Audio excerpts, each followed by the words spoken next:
আর একটা বাচ্চা চাই। আরে আমি তো চেষ্টা করছি মৌরি, বাচ্চা না হলে আমি কি করব? আজের মধ্যে আমাকে একটা বাচ্চা না দিতে পারলে এই মৌরি তোমাকে ছেড়ে চলে যাবে। ফাটাকে ছেড়ে যেও না মৌরি, আজের মধ্যেই তোমাকে বাচ্চা এনে দেবো। আমি তো আর বাঁচবো না, আমার ছেলেটাকে তুমি দেখো। আরে, গাছ বেঁচে থাকলে এরকম ফল কত পাবো? বিচিদা, একটা বড় বিপদে পড়ে গেছি, আমাকে বাঁচাও প্লিজ। ওরে ফাটা, আমার নাম তো বিচিত্র, তোরা লাস্টের অক্ষরটা কেন বাদ দিস বলতো? আমি দিব্যি খেয়ে বলছি, তোমার বিপদেও আমি সাহায্য করব। ফাটা বল। আমার বউ একটা বাচ্চা না হলে না, আমার ছেলেকে আমি দেবো। এই নে যা, এই যা। আমার ছেলে। উল্কা উল্কা উল্কা। আজ থেকে তুই আমার ছেলে।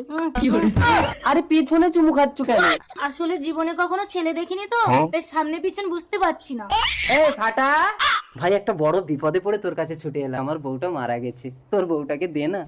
আরে বউ কি দেওয়া যায় নাকি? কেন? নিজের বেলায় তো বেশ হাত পেতে ধরে নিতে পারো, আর লোক কিছু চাইলে তখন তোমার হাত গুটিয়ে যায় না। এই চল।